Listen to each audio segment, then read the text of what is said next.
এক শাশুড়ি সংসার ভাঙার জন্য বিভিন্ন জাদুটোনা করে, আর সেটা তার ছেলে জানার পরও মায়ের পক্ষ নিয়ে থাকে, মায়ের দোষ ঢাকার চেষ্টা করে। সেক্ষেত্রে ঘরের বউয়ের কি করা উচিত?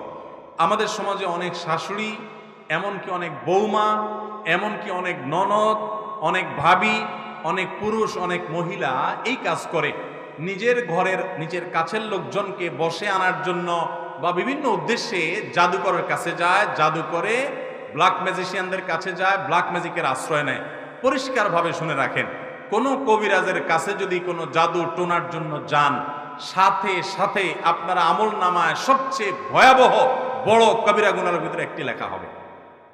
এবং শুধু তাই নয়, এই জাদুকর যারা এই জাদুর কাজটা করে দেয় মানুষকে, ইসলামের দণ্ডবিধিতে তাদের শাস্তি হলো মৃত্যুদণ্ড, সবচেয়ে কঠিন শাস্তি, চরম শাস্তি তাদের, কারণ গোটা সমাজকে অস্থিতিশীল করে দেয়।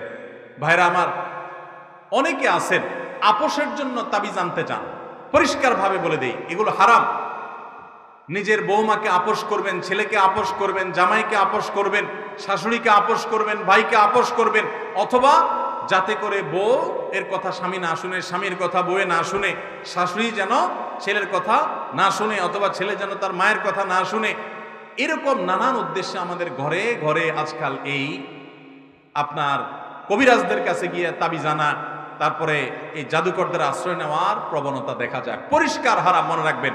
বহু মানুষ ভালো করতে যায়, হয় খারাপ, এমনকি ভালো করতে যায় যদি ভালোও হয়, আপনি জানেন এই জাদু থেকে হয়, কিভাবে হয়? জাদুকররা জাদু করে শয়তানের আশ্রয় নিয়ে, সাথে সাথে বেঈমান হওয়ার মতো একটা বিষয়। আমাদের অনেক মা বোনরা আছে, অনেক মানুষ আছে, আমরা জানিও না, টেরও পাই না। ইমানদার তার সাহায্য চাওয়ার একমাত্র পথ হলো ইয়াকা না'বুদু ওয়া ইয়াকা, আল্লাহ তোমারই ইবাদত করি আর সাহায্য তোমার কাছেই। নাকি মাজারে যায় সাহায্য চাই, কবরে যায় সাহায্য চাইবো? আরে কবরওয়ালার কোনো পাওয়ার আছে? সে কবরওয়ালার নিজেও সাহায্য চান কার কাছে? আর আল্লাহ বলেছেন উদউনি আস্তাজিব লাকুম, তোমরা আমার কাছে দোয়া করো, আমি তোমাদের দোয়া কবুল। ভাইরা আমার, ব্ল্যাক ম্যাজিশিয়ানদের কাছে যে যান, এই যে আপোষের তাবিজ যাতে ছুটে থাকে, স্বামী স্ত্রীর মধ্যে যাতে ভেজাল লেগে থাকে, অনেক সময় মানুষকে মারার জন্য জাদু করা হয়, নানা রকমের জাদু করে। অনেক মানুষ নামাজ কালাম পড়ে আবার এই সমস্ত করে। আপনি জানেন যে এই জাদু করার মধ্য দিয়ে আপনি আল্লাহর প্রতি কুফরি করে শয়তানের সাথে হাতে হাত মিলিয়েছেন, আপনি বেঈমান হওয়ার পথ বেছে নিয়েছেন। আল্লাহ তাআলা আমাদের সবাইকে হেদায়েত দান করুন। আল্লাহর ওয়াস্তে এই কাজগুলো কেউ করবেন না। আপনার শাশুড়ি কথা শুনে না, আপনার ছেলেটা শুধু বইয়ের কথা উল্টাপাল্টাও কাজ করে, কোনো বাছবিচার করে না। আপনার ইমানদার হিসাবে সবচেয়ে বড় করণীয় এবং মূল করণীয় হলো সিজদায় পড়ে যান, 2 রাকাত নামাজ পড়েন, কিছু দান সাদাকা করেন, ভোর রাতে উঠে যান, চোখের পানি ফেলে আল্লাহর কাছে দোয়া করেন, আল্লাহ আমার ছেলেটাকে আপনি হেদায়েত দান করেন, আল্লাহ আমার মেয়েটাকে আপনি হেদায়েত দান করেন, আল্লাহ আমার শাশুড়িকে আপনি হেদায়েত দান করেন, আমার মাকে আপনি হেদায়েত দান করেন। এটা হলো ইমানদারের মূল সাহায্য চাওয়ার জায়গা। প্রত্যেক সূরা ফাতিহায় প্রত্যেক রাকাতে বলতেছেন ইয়্যাকা না'বুদ ওয়া ইয়্যাকা নাস্তাঈন, আল্লাহ আপনারই ইবাদত করি আর সাহায্য আপনার কাছেই। অথচ চলে যাচ্ছেন জাদুকরের কাছে, চলে যাচ্ছেন ওই সেই কবিরাজের কাছে, আর মুখে বলতেছেন আপনার কাছে এসে সাহায্য হলো না। তো আপনি আল্লাহর কাছে সাহায্য চাইবেন, আল্লাহ আপনার সাহায্য করবেন, সমাধান করবেন, এবং হয়তো সময় লাগবে কিন্তু সমাধান হবে। আল্লাহ আমাদের সবাইকে এই গুনাহ থেকে বেঁচে থাকার তৌফিক দান করুন। কোনো স্বামী যদি তার মা, কোনো ছেলে যদি তার মার জাদু করার খবর জেনেও সেটাকে ধামাচাপা দেয়, সেও গুনাহগার, সেও গুনাহগার। সে মাকে এই সমস্ত অন্যায় থেকে বিরত রাখার উদ্যোগ নিতে হবে।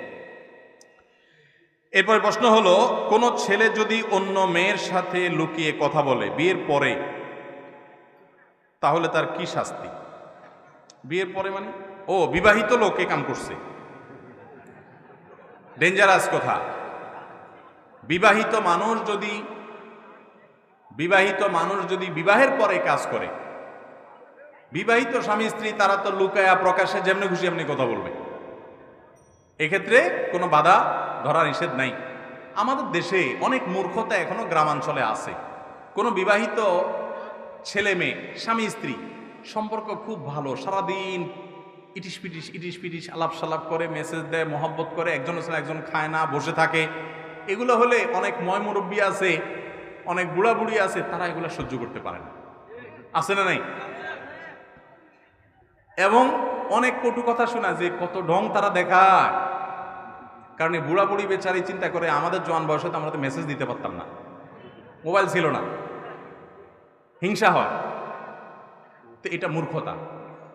স্বামী স্ত্রীর মধ্যে সম্পর্ক যত নিবিড় হবে, ইমানদার হিসাবে প্রত্যেকটা মুসলমান তত খুশি হওয়া উচিত। কারণ সে যদি স্বামী স্ত্রী পরস্পরের মধ্যে সম্পর্ক ভালো না হয়, তাহলে আরেক জায়গায় যাবে, তার চরিত্র নষ্ট করবে। অতএব নিজেদের সম্পর্ক ভালো থাকাটাই উচিত। কোনো মা বাবার এটা করা উচিত না। তো এখন কথা হলো, কোনো বিবাহিত মানুষ যদি অন্য মেয়ের সাথে লুকিয়ে লুকিয়ে কথা বলে, মেসেঞ্জারে চ্যাটিং করে, এবং অবৈধ সম্পর্ক, সেটা হোক শুধু মেসেজ আদান প্রদানের পর্যায়ে, এরকম যদি কেউ করে, সে গুনাহগার। আর বিবাহিত মানুষ যদি এটা করে, তাহলে অবিবাহিত মানুষ করলে সেটাও হারাম, কিন্তু বিবাহিত মানুষ করলে তার হারামের মাত্রা অনেক বেশি ভয়াবহ। বিবাহিত মানুষ যদি জেনা লিপ্ত হয়, ইসলামী শরীয়ত সবচেয়েতে মর্মান্তিকভাবে, সবচেয়েতে কঠিনভাবে মর্মন্তুদ শাস্তি দিতে বলেছে। পাথর মেরে মেরে তাকে রজম করে হত্যা বিচারিকভাবে কার্যকর করতে বলেছে। আবার পাড়ায় পাড়ায় মহল্লা মহল্লা বিচার যার যার মতো ঘ্যাল খুশি মতো বসাতে যাবেন না। এত বড় কঠিন শাস্তির কথা কেন বলেছে ইসলাম? কারণ মানুষ পৃথিবীতে টিকে থাকবে, মানব সভ্যতা টিকে থাকবে বৈবাহিক সম্পর্কের মধ্য দিয়ে। বিবাহ বহির্ভূত অবৈধ সম্পর্ক, এটা মানব সভ্যতার পৃথিবীতে টিকে থাকার পথে সবচেয়ে বড় অন্তরায়। পৃথিবীর যেসব দেশে বিবাহ ছাড়া সম্পর্ক যত বেশি অ্যাপ্রিসিয়েট করা হয়, সেই দেশে মানুষের জন্মের হার তত কম, তারা মানুষের জন্ম, শিশুর জন্ম নিয়ে তত স্ট্রাগল করছে। আপনি গোটা পৃথিবী সার্ভে করে দেখেন, এই রিপোর্ট পাবেন। এই জন্য ইসলাম এটাকে খুব কঠোরভাবে নিষেধ করে। অতএব এরকম যদি কেউ করে, সে গুনাহগার।